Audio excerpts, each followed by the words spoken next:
If you were challenged to guess what was the first ever movie based off of a video game, do you think you'd be able to guess right? Take some time, comment down below, and let's see if you get it right. Because what we're talking about today is 6 things that I think every movie based off of a video game needs to do right for it to be a successful adaptation of the game. And if you're a fan of video games, even in the most basic sense, then you have a favorite game. Now ask yourself, does that game work as a movie? And I put together a list of 6 things that I think every video game adaptation needs to do right for it to be successful. And what are the 6 things that we're going to be covering? 1, respect the source material. 2, embrace creativity. 3, provide action and spectacle. 4, listen to feedback. 5, balance nostalgia with innovation. And 6, which I think is the most important one, if not second most important, casting. Casting can make or break the movie. So let's get into the conversation. So if we're going to talk about movies based off games, I wanted to start the conversation off with the first movie to do it, the pioneer of them all. Let's see if you guessed right, because what I'm talking about is 1993's Super Mario Brothers. Have you guys actually ever seen that movie? If you haven't seen it, I'm not recommending you do, but you should probably watch it, because this movie is a fever dream of a movie. It's something that I watched as a kid and then completely forgot about. And now that I think about it, it's insane that it's a real movie. I think this movie is a perfect example of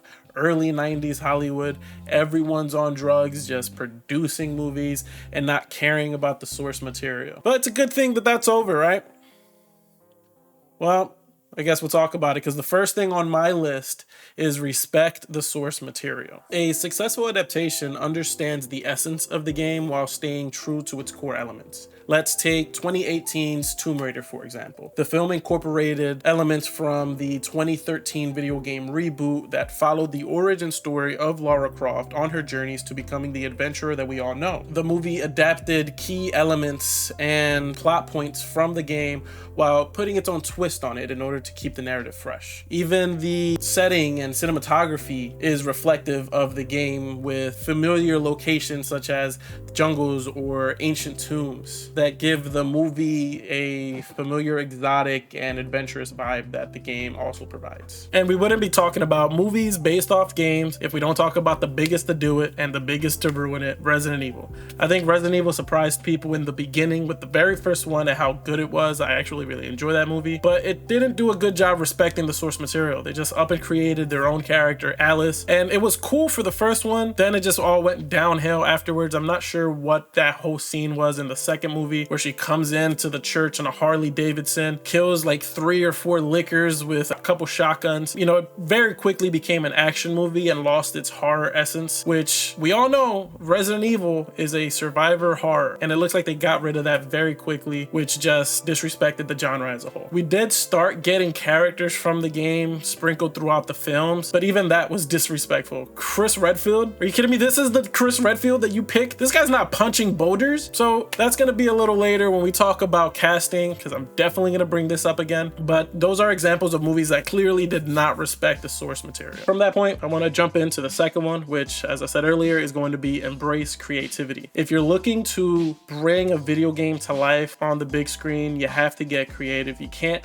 hope that creating a copy and paste of that game is going to please the audience, because if that's what we want, we'll just go play the game. We're going to get a better experience with the game. But what we want is to maybe see the lore of that game in different storylines. So one of the movies that came to mind for this example was 2019's Pokemon Detective Pikachu. I think surprised people with how well it blended CGI with live action and the way they created the Pokemon on screen. I was surprised by this movie pleasantly. Obviously, casting Ryan Reynolds as Pikachu sounds like a weird choice, but is there anything that Ryan Reynolds can't do? I think I can watch that man just sit in a chair and I'd probably enjoy it. If you haven't already seen Detective Pikachu, I think it's actually worth a watch. Followed a story that I don't think anybody really thought about giving, and I think that's one of the most important things about creating an adaptation is don't just give us a generic story that we all have seen or are familiar with. Try to create a different story that might widen your net as far as who's gonna come watch it, right? If it's a little more appealing, not just to the fan base, which is very important, but also to just general moviegoers, I think that's going to be super important. That's actually going to kind of bring me in straight into my third point, which is you have to prioritize action and spectacle. You have to create a movie that people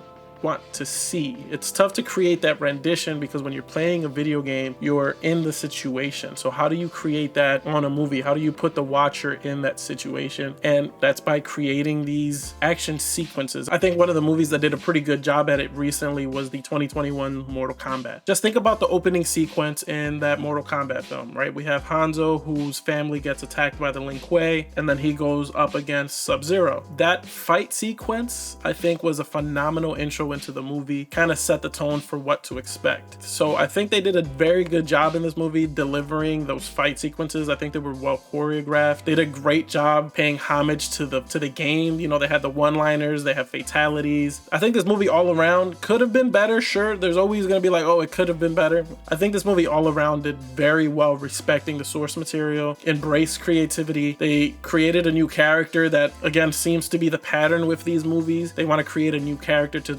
differentiate themselves from the game, which I'm not opposed to. Give me something different. Just respect everything else. Just transition this character into this world well, and I think it's going to work out. Creating a spectacle and action sequences, they did a great job. They also did my next point very well, which is listen to feedback. I don't know if you guys remember the YouTube videos that came out years before that really focused on the choreographed fights, and people often said this is what we want in a Mortal Kombat movie. We want it to be more brutal, we want it to be based on the fighting, and we need it to be rated R. They listened to it, they gave it to us, it worked. Another movie that did a great job at listening to their feedback, Sonic the Hedgehog. Do you guys remember how Sonic was supposed to look? Oh my god, it looked horrible. It looked like they didn't try. They were trying to give him human eyes, I think. I don't know what they were going for. You know, when they put it out there, they were getting roasted. People were not letting them slide with it. They told them that this character design does not work. It's not true to the character. And what did they do? They very quickly changed it. I think they had a few months before the movie came out, and they were like, yo, we got to change this. The fan base themselves made it very clear. If you guys don't update this, if you guys don't fix the way that Sonic looks, we're not gonna go watch it. And they changed it, updated it, and it looks amazing. It looks like Sonic that we know. And then the rest of the movie was actually really good. They're headed into their third film that's coming out soon. And again, this movie embraced creativity. They respected the source material. They gave us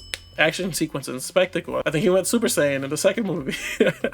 Sonic the Hedgehog is a peak example of what it means to listen to your fan base. Give them what they're asking for, satisfy them, and then expand your net for bringing in other moviegoers. Do all the other things that follow that, but you have to respect your fan base, and listening to them is the only way to do it. So from there, I want to jump into the next part, which was blending innovation with nostalgia, which is something that I think movies are doing well now. I do think you need that nostalgia in it in order to pay homage to the game, but also respect, you know, the fan base. Nostalgia is the way to do it, but it can't be the whole movie. And that's what earlier game-based movies did, was they just focused on the nostalgia and nothing else. Let's take 2005's Alone in the Dark. This one took a beloved horror game and turned it into, well, something that should have stayed in the dark. The only thing scary about this movie is how bad it was. It focused too much on the nostalgia and not enough on the game, not doing any of the other stuff that I spoke about already. Another example that comes to mind, and again, these are just the early 2000s, and it's no coincidence it came out in the same year, 2005's Doom. And I think it was bad only because they focused too heavily on nostalgia, and The Rock had hair. I think his career blew up once his hair blew off. I am gonna admit, it's a guilty pleasure movie for me. I enjoy it, but it's just not a good movie. It didn't do anything to build on itself. It really just based it off the fact that it's a Doom game, but it did very poorly respecting the source material, embracing creativity. I think it did okay at providing spectacle and action, but was basically an action movie sprinkled with some darkness.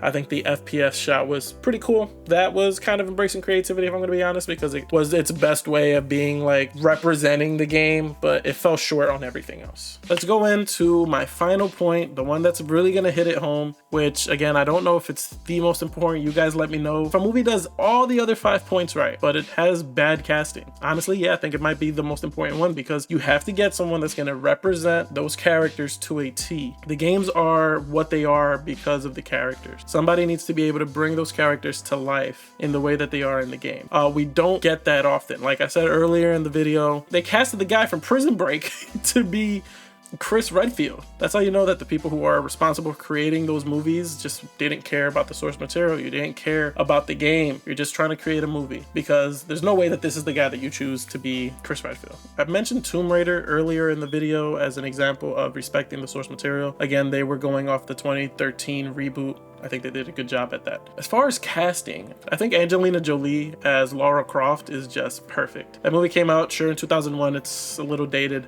but you can go back and still see the set of guns that she was running around with, which are true to the game. I'm talking about the guns here, guys. Seriously, just the guns. I think she did a great job bringing that character to life. But all in all, I don't think movies do a great job at casting. I think that's where they really drop the ball. Like, I don't want to keep attacking Resident Evil, but the person that they chose to play Wesker is, I don't know what you're doing. Like, you don't care about that character. Clearly, you're just picking someone to fill the role. And then another example of a movie that I think had bad casting is 2022's Uncharted. Like, we're picking Mark Wahlberg to play Sullivan, and then we have Tom Holland as Nathan Drake. It's like, I think you guys are picking these big names because you don't have confidence in the rest of your movie. So you're trying to fill the seats somehow, and by doing that, Mark Wahlberg, Tom Holland, come on, you guys want to watch these guys together, right? It's like, no, you're not taking the time to pick the right people to portray these characters, which is the most important thing. I think I'm actually gonna